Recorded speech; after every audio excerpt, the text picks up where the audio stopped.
Hello students, कैसे हैं आप सभी लोग। मैं हूं Pooja Singh and welcome back to my channel accounting master class. And this is the 74th lecture. ये मेरा 74th लेक्चर है of our 1000 MCQ series. And आज इस वीडियो में हम डिस्कस करने वाले हैं multiple choice question on the subject principles of management. कुछ कोर्सेज में इन्हें बिजनेस मैनेजमेंट के नाम से भी है, तो उस पे हम डिस्कस करेंगे मल्टीपल चॉइस क्वेश्चन आज के वीडियो में। और ये जो मल्टीपल चॉइस क्वेश्चन है ये आपके कॉम्पिटिटिव एग्जाम के पॉइंट ऑफ व्यू से काफ़ी हेल्पफुल है, तो ज़रूर इनको एग्जाम में पढ़ के जाइएगा। ठीक है, तो चलिए फिर बिना ज़्यादा बात किए जल्दी से हम आज का वीडियो लेक्चर स्टार्ट करते हैं।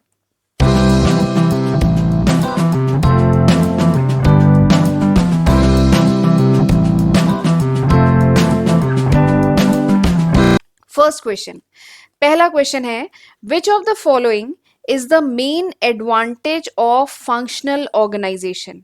ठीक है, क्वेश्चन में पूछा जा रहा है कि which of the following is the main advantage of the functional organization. जो फंक्शनल ऑर्गेनाइजेशन होता है उसका मेन एडवांटेज आपको बताना है। ठीक है, ऑप्शन क्या क्या दिए हैं? Authority, specialization, experience and simplicity. ठीक, तो क्वेश्चन तो समझ में आ गया होगा। तो मैं एक बात और बता दूं कि ये जो प्रिंसिपल्स ऑफ मैनेजमेंट का ये जो पेपर है ना, ये मैं ऑलरेडी अपने चैनल पे कवर कर चुकी हूँ। इस पेपर के ये जो पेपर मतलब ये जो सब्जेक्ट है इसके जितने इंपॉर्टेंट कॉन्सेप्ट है, उसका जो थ्योरेटिकल कॉन्सेप्ट है, ये मैं ऑलरेडी अपने चैनल पे कवर कर चुकी हूँ। इसकी एक सेपरेट प्लेलिस्ट है, तो अगर आपको ये सारे कॉन्सेप्ट और डिटेल में पढ़ने हैं ना, तो आप ये प्लेलिस्ट रेफर कर सकते हैं। ठीक है, और इवन वहां पे मैंने functional organization, basically organization structure का ये क्वेश्चन है ये। ठीक है, मैं अपने चैनल पे ऑर्गेनाइजेशन स्ट्रक्चर डिटेल में डिस्कस कर चुकी हूँ, तो वहां पे भी आप इसकी और डिटेलिंग पढ़ना चाहें तो पढ़ सकते हैं वहां से। ठीक, तो मैं आपको बता चुकी हूँ कि ये जो फंक्शनल ऑर्गेनाइजेशन है ये क्या होता है, ये हमने थ्योरी में डिस्कस किया है। एक बार यहाँ पे चलिए फिर से बता रही हूँ। तो फंक्शनल ऑर्गेनाइजेशन बेसिकली क्या होता है? It's a type of organization structure. ये एक तरीके का ऑर्गेनाइजेशन स्ट्रक्चर है जहाँ पे जो प्रिंसिपल ऑफ स्पेशलाइजेशन है, प्रिंसिपल ऑफ फंक्शन है, नाम क्या है? Functional organization. यानी जहाँ पे हम फंक्शन के बेसिस पे ऑर्गेनाइजेशन को डिवाइड करते हैं ना। ठीक है, तो वो जो स्ट्रक्चर बनता है, वो जो ऑर्गेनाइजेशन स्ट्रक्चर बनता है उसको कहते हैं फंक्शनल ऑर्गेनाइजेशन। ठीक है, वो ऑर्गेनाइजेशन स्ट्रक्चर जहां पे हम फंक्शन के बेसिस पे ऑर्गेनाइजेशन का स्ट्रक्चर डिफाइन करते हैं उसे कहते हैं फंक्शनल ऑर्गेनाइजेशन। जैसे एग्जांपल के लिए ये कंपनी का सीईओ है। ठीक है, फिर इन्होंने अपने ऑर्गेनाइजेशन को फंक्शन के बेसिस पे अगर डिवाइड किया है, तो एक एक फंक्शन क्या हो सकता है? आईटी फंक्शन, यानी एक आईटी डिपार्टमेंट, एक एचआर डिपार्टमेंट, ठीक है, एक फाइनेंस डिपार्टमेंट, एक मार्केटिंग डिपार्टमेंट, ठीक है, मार्केटिंग डिपार्टमेंट, एक प्रोडक्शन डिपार्टमेंट हो गया, और ऐसे ही कई डिपार्टमेंट हो सकते हैं। तो ये क्या है? ये किस टाइप का ऑर्गेनाइजेशन स्ट्रक्चर है जहाँ पे फंक्शन के बेसिस पे ऑर्गेनाइजेशन स्ट्रक्चर डिफाइन किया गया है। तो इस टाइप के जो ऑर्गेनाइजेशन स्ट्रक्चर होते हैं उनको फंक्शनल ऑर्गेनाइजेशन कहते हैं। ठीक, अब ये जो फंक्शनल ऑर्गेनाइजेशन है इसके बहुत सारे एडवांटेज हैं, बहुत सारे एडवांटेज हैं। आपसे पूछा गया है मेन एडवांटेज बताइए, तो चलिए आपको कुछ इसके एडवांटेज बताती हूँ। सबसे पहला, ये जो फंक्शनल ऑर्गेनाइजेशन है, सबसे पहला एडवांटेज क्या है कि यहाँ पर जो एम्प्लॉय होते हैं इनको ग्रुप किया जाता है या डिवाइड किया जाता है on the basis of their knowledge. उनकी जो नॉलेज है, उनकी जो एक्सपर्टीज है, उनकी जो स्किल है, उसके बेसिस पे डिवाइड किया जाता है। दूसरा एडवांटेज क्या होता है कि इन अगर ये फंक्शनल ऑर्गेनाइजेशन होती है तो यहाँ पे जो रोल है, जो भी रिस्पॉन्सिबिलिटी है, वो क्या है? हर डिपार्टमेंट की पहले से फिक्स है। ठीक है, यहाँ पे क्या होता है? There is no duplication of work, कोई भी डुप्लीकेशन ऑफ वर्क नहीं होता। ऐसा नहीं है कि फाइनेंस डिपार्टमेंट तो पूरा फाइनेंस एंड अकाउंट्स का काम देख रहा है, साथ में प्रोडक्शन डिपार्टमेंट भी अकाउंट्स का काम देख रहा है, तो ऐसा नहीं होता है। हर डिपार्टमेंट का अपना रोल है, रिस्पॉन्सिबिलिटी है जो ऑलरेडी डिफाइन है, तो यहाँ पे कोई डुप्लीकेशन ऑफ वर्क नहीं होता है। तो ये तीसरा कह लीजिए एडवांटेज है। बट इन सारे एडवांटेज क्यों एग्जिस्ट कर रहे हैं? Because of specialization. ठीक है, ये सारे एडवांटेज फंक्शनल ऑर्गेनाइजेशन में क्यों है? Because of specialization. ठीक है, बिकॉज ऑफ स्पेशलाइजेशन, क्योंकि यहाँ पे जो वर्क है उसको स्पेशलाइजेशन के बेसिस पे डिवाइड किया गया है, जो एम्प्लॉयज है उनको स्पेशलाइजेशन के बेसिस पे डिवाइड किया गया है। ठीक है, तो ऐसा ऑर्गेनाइजेशन स्ट्रक्चर है। तो अब आप बता सकते हैं कि मेन एडवांटेज क्या है? मेन एडवांटेज है स्पेशलाइजेशन।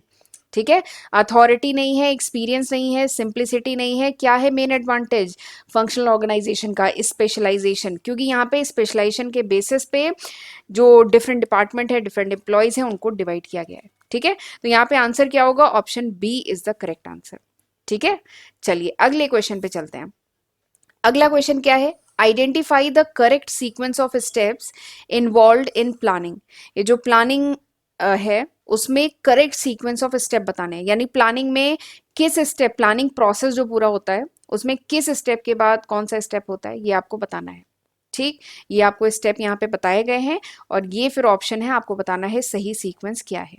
ठीक, एक बार यहाँ पे मैं स्टेप्स एक बार रीड कर दे रही हूँ।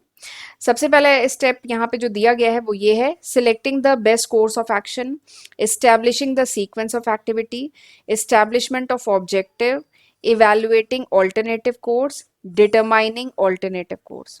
ठीक है, तो ये 5 स्टेप आपको दिए गए हैं, आपको बताना है क्या सीक्वेंस फॉलो किया जाता है किसमें, प्लानिंग में। जब भी कोई ऑर्गेनाइजेशन प्लानिंग करती है, ठीक है, या कोई इंडिविजुअल भी अगर प्लानिंग कर रहा है तो क्या स्टेप फॉलो किए जाते हैं। ठीक, एक बार मैं स्क्रीन क्लियर करती हूँ। अच्छा, अब आपको याद है प्लानिंग, मैंने आपको जो फंक्शंस ऑफ मैनेजमेंट पढ़ाया था, तो उसमें प्लानिंग क्या है, planning is the most primary and very important.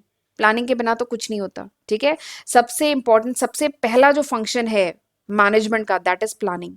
तो planning is the first primary function of management which precedes all other function, यानी बाकी फंक्शन बाद में आते हैं, सबसे पहले आता है planning. Planning, organizing, staffing, directing, controlling पढ़ा था ना, इसमें सबसे पहला और सबसे इंपॉर्टेंट फंक्शन क्या है, प्लानिंग। इवन कहा जाता है planning is half work done, यानी अगर आपने प्लानिंग अच्छी कर ली ना तो आधा काम तो वहीं खत्म हो गया। तो प्लानिंग बहुत इंपॉर्टेंट है।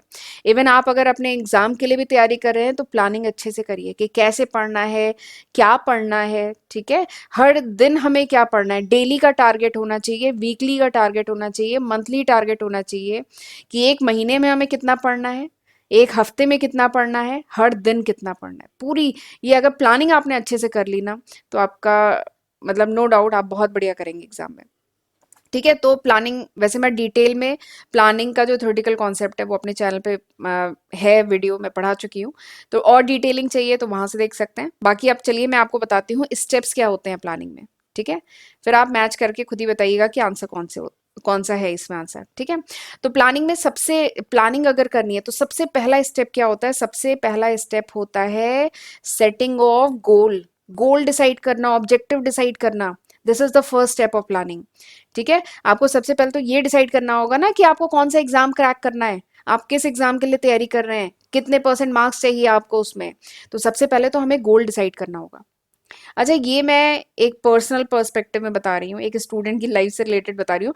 बाकी इसको ऑर्गेनाइजेशन के रिस्पेक्ट में कि ऑर्गेनाइजेशन का क्या गोल है, ऑर्गेनाइजेशन कितने करोड़ का टर्नओवर चाहता है, ऑर्गेनाइजेशन कितने करोड़ का प्रॉफिट चाहता है, उसके हिसाब से ऑर्गेनाइजेशन सबसे पहले अपना गोल सेट करता है।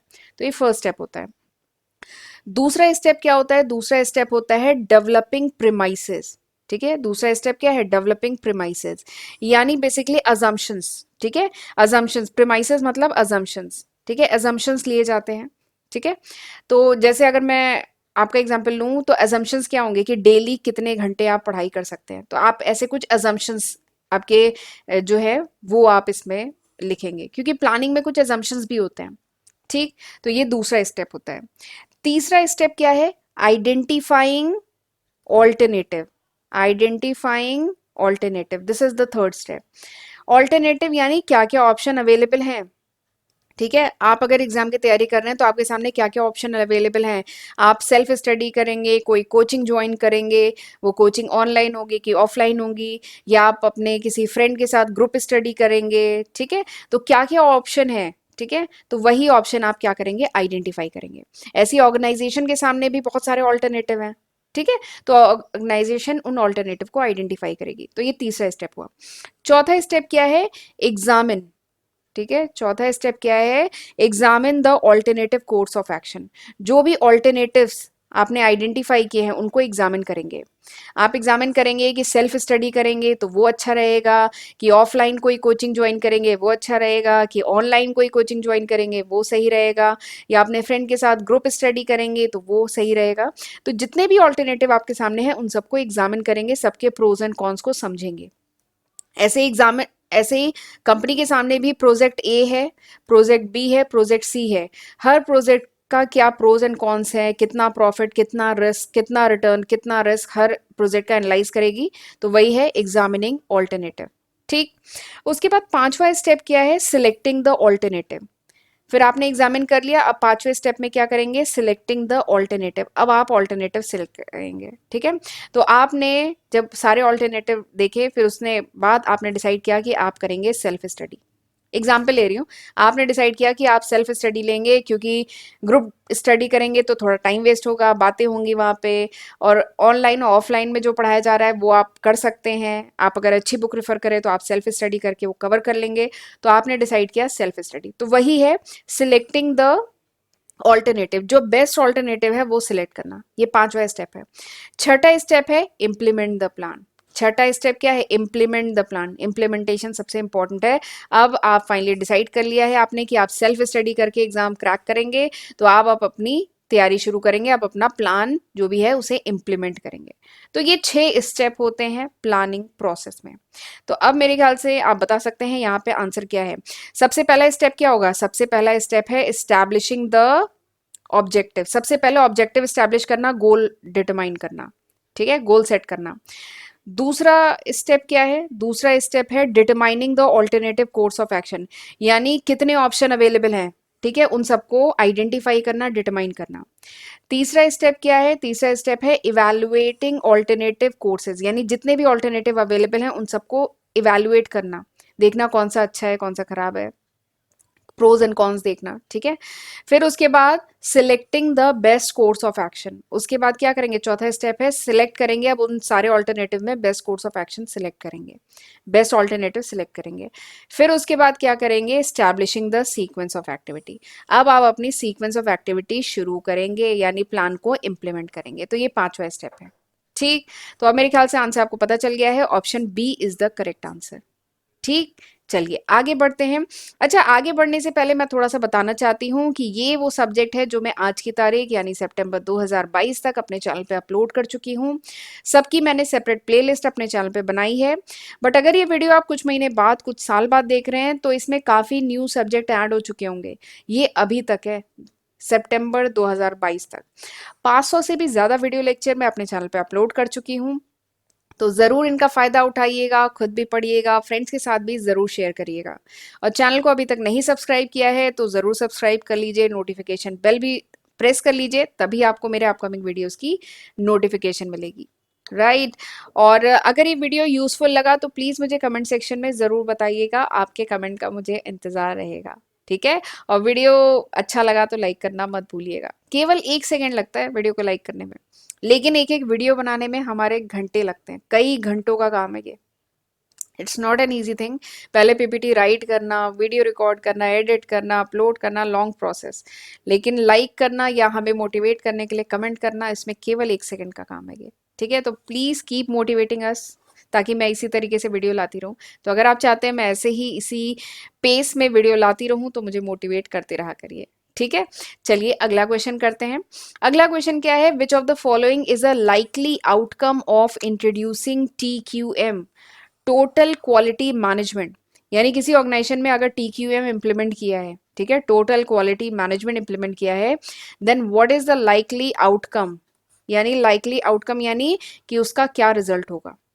अगर कोई ऑर्गेनाइजेशन TQM की जो पॉलिसी है वो फॉलो करता है तो उस ऑर्गेनाइजेशन का आउटकम का क्या होगा, उसका रिजल्ट क्या होगा।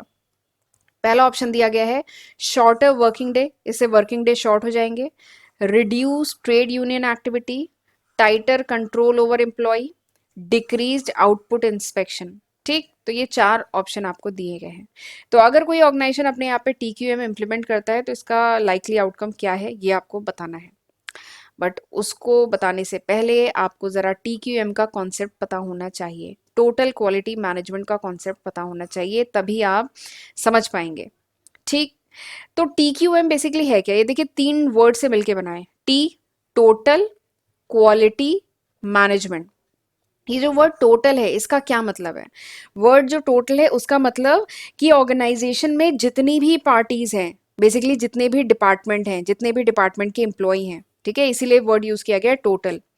तो टोटल क्वालिटी मैनेजमेंट क्या कहता है कि ऑर्गेनाइजेशन में जितने भी डिपार्टमेंट हैं जो प्रोडक्शन में इन्वॉल्व हैं, जो प्रोडक्शन प्रोसेस में डायरेक्टली या इनडायरेक्टली इन्वॉल्व हैं, they are responsible, they are accountable for quality output. यानी ऑर्गेनाइजेशन का जो आउटपुट है वो क्वालिटी हो, वो क्वालिटेटिव हो, चाहे गुड्स या सर्विसेज क्वालिटेटिव हो, ठीक है, अच्छा हो, उसके लिए all the departments are responsible. जो भी जितने भी डिपार्टमेंट जो डायरेक्टली या इनडायरेक्टली प्रोडक्शन प्रोसेस में इन्वॉल्व हैं, they all are accountable for the quality of final goods and services. जो फाइनल गुड्स एंड सर्विसेज है उसकी क्वालिटी के लिए रिस्पॉन्सिबल है। तो उसके लिए जो पूरा मैनेजमेंट किया जाता है इसी को कहा जाता है TQM, टोटल क्वालिटी मैनेजमेंट। ठीक है, तो टोटल क्वालिटी मैनेजमेंट बेसिकली एक ऑन गोइंग प्रोसेस है। ठीक है, ये एक ऑन गोइंग प्रोसेस है जिसमें क्या किया जाता है, जिसमें डिटेक्ट किया जाता है, ठीक है, जिसमें डिटेक्ट किया जाता है, रिड्यूस किया जाता है एंड एलिमिनेट किया जाता है एरर्स। ठीक है, कोई भी गलती हो रही है उसको पहचानना, उसको कम करना और फाइनली उसको हटा देना, एलिमिनेट करना। ठीक है, जो भी एरर्स हो रहे हैं ये किया जाता है TQM में। TQM का मेन फोकस क्या है, देखिए क्वालिटी मैनेजमेंट। ठीक है, TQM का मेन फोकस क्या है, to improve the quality of the organization, organization's output. जो ऑर्गेनाइजेशन का जो आउटपुट है, जो ऑर्गेनाइजेशन के गुड्स या सर्विसेज जो भी आउटपुट है उसकी क्वालिटी को इम्प्रूव करना, this is the main focus of TQM। और ये होगा कैसे, टोटल, टोटल मतलब जितनी भी पार्टी, जितने डिपार्टमेंट इन्वॉल्व हैं, ठीक है, चाहे वो कस्टमर सर्विस वाले हों, सप्लाई चेन मैनेजमेंट वाले हों, ठीक है, या कोई भी दूसरा डिपार्टमेंट हो, ये सब लोग मिलके काम करेंगे तब जाके ऑर्गेनाइजेशन का जो फाइनल गुड्स एंड सर्विसेज है उसकी क्वालिटी इंप्रूव होगी। ठीक है, तो this is TQM, total quality management, right. अब टोटल क्वालिटी मैनेजमेंट अगर किसी ऑर्गेनाइजेशन में है तो उससे क्या होगा, उससे आउटपुट का जो इंस्पेक्शन होगा वो डिक्रीज हो जाएगा। ठीक है, यानी जो आउटपुट आ रहा है उसके अब बहुत ज़्यादा इंस्पेक्शन करने की जरूरत नहीं है, क्योंकि हर डिपार्टमेंट, ठीक है, रिस्पॉन्सिबल है, हर डिपार्टमेंट अकाउंटेबल है for quality good and services. यानी वो क्वालिटी गुड्स एंड सर्विसेज के लिए हर डिपार्टमेंट रिस्पॉन्सिबल है। तो काम अच्छा होगा, जो भी एरर्स हो रहे हैं उन्हें पहले ही डिटेक्ट किया जा चुका है, कम किया जा चुका है, एलिमिनेट किया जा चुका है। इससे क्या है, अब फाइनल आउटपुट पे बहुत ज़्यादा इंस्पेक्शन की ज़रूरत नहीं है। ठीक है, तो this is the likely output of TQM। Option D is the correct answer. समझ में आया, ऑप्शन डी यहाँ पे करेक्ट आंसर है। ठीक है, तो चलिए, this was all about today's video. अब हम मिलेंगे अगले वीडियो में। आज का वीडियो पसंद आया तो लाइक करना मत भूलिएगा। मिलेंगे अब हम अगले वीडियो में, तब तक अपना ध्यान रखिएगा। God bless you.